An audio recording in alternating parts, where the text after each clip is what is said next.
Hello, how you doing? Unfortunately, due to coronavirus, as we all know, I'm going to be here presenting by myself, no audience. So when I ask the question, just think about it, and I'll answer it in my personal story. So the question I have to ask today is, have you ever been a seller and you're trying to sell a product or a service and three different things happen? One, you're talking to the client and they show like literally no interest and you just don't know how to like get them to show interest.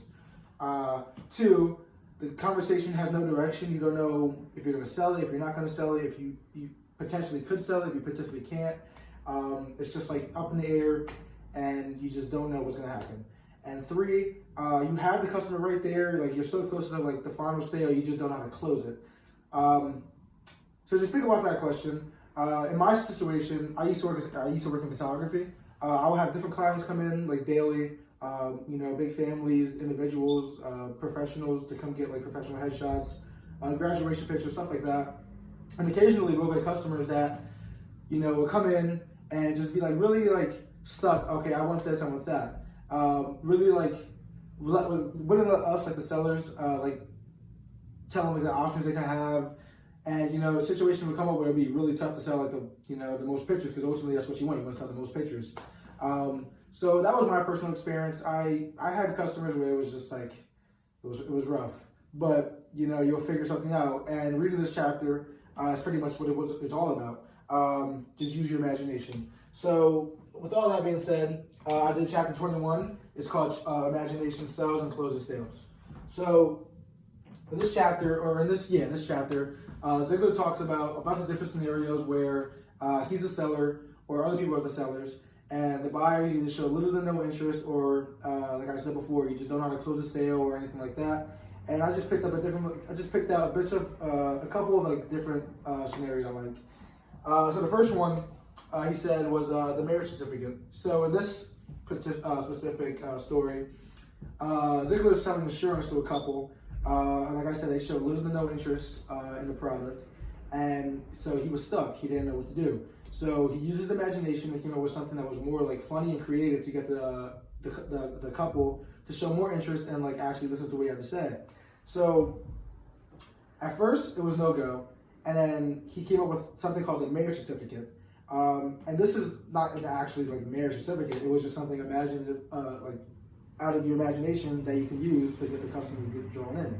So pretty much what it was like a contract saying that if you buy this product, I'll be with you forever. You'll get the best service out of me. Whatever you want, I can do for you. If any problems, come back to me. Stuff like that. So he used that to get the couple to come in and actually buy the product, and overall it worked because it showed the couple that this is more than just like insurance. This is like I'm actually getting what I want out of this. And he used the marriage certificate to show exactly what he wanted the couple to know. And I like this quote. I put it out the book. He said, "I'm not selling you just for today. I'm selling for you in the future. I'm going to be a part of your life, and I'm going to be your insurance man." So pretty much he just said like, I'm going to be there for you regardless, like no matter what. And it worked. Obviously, he got the sale, and that was one thing I really liked about that. The next one was a click example. So in this example, he's selling remotes. And this it was a big part right here, emotional versus logical. So he said that a lot of times customers buy stuff off of emotional instead of like actually thinking about it. And so in this example, I think he's selling remotes, and obviously remotes all do the same thing. You click a button, channel changes, it pauses, fast forward, whatever, same thing. In the example, he said that people liked the way some remotes actually felt better than others. So that was more of an emotional aspect of the sale. So he used that and went off of that, and he actually closed the sale because he seen that customers wanted the emotional part more than the actual logical part. And at the end of the story, he sold the most expensive remote, which clicked better, and obviously that was better because he used the emotional aspect because he heard that they like the softer click and got more money out of it. So that was a great example. I liked it. The next one, he talks about a really, really good way of selling things. Difference in understanding something well enough to buy it versus well enough to sell it. And pretty much, this is pretty much the saying, if you're like stuck in a situation, where you just don't know whether you're going to make the sale or if you can't make the sale, if you could, but you just don't know how to. Just think outside the box. If you know you're selling the product, like whatever you're selling, like say I'm selling like a phone, I know everything that has to do with the phone, how it works, how it looks, what it can do, what it can't do. You know, the more you know it, the better off you're gonna sell it. You know, the customer may not know everything, so the more you know it, the more you're gonna sell products. I like that one. And this is also another good one. He said challenge your customer. So he used the marble challenge in this case. He's also against selling insurance.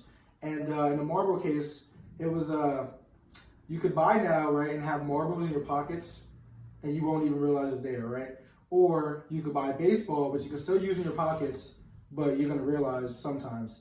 Or you could buy later, and it's gonna be a beach ball, and you're not gonna be able to hold it in your pockets, and you're gonna know it's gonna be there all the time. So pretty much he's just trying to sell like now, because the marbles are so small and they're easy use. You know, you don't even realize you're doing it. And he used that because, you know, it was just more of a psychological way of approaching him. And he challenged the customer to look at it in 3 different ways. Okay, so if I buy the marbles now, I won't even realize it'll be better for me. And in the long run, if I buy it later, I'm gonna have a beach ball, which is gonna be huge. It's gonna be hard to handle. I can't put it in my pockets, stuff like that. So he challenged the customer to look at it in a different perspective, and overall it worked. And that's pretty much how you close the sale. So, you know, as long as you have imagination, if you watch SpongeBob, you'll get this. If you don't, I'm sorry. Pretty much overall, the entire chapter was just, you know, if you're trying to make a sale and you know, there's no interest being shown, or you just don't know if you can close it or not, just use your imagination, come up with something clever, creative, funny, you know what I mean? Like, not everything has to be so straightforward and, okay, buy this, buy that, you know? Think about something that relates to a different product, crack a joke or something. Just use your imagination, think outside the box, you know, just have a good time selling it. That's pretty much it. Like I said, there's no audience here, so I just want to say, if you're ever selling something, just use your imagination. Don't get too frustrated if the customer's not showing no interest, or you just don't know if you can close it. You know, just use your imagination. Think of something funny, clever, you know, and just go all out. And hopefully, most likely, as Ziegler shows and says, your sale will come through. So thank you, and have a good day.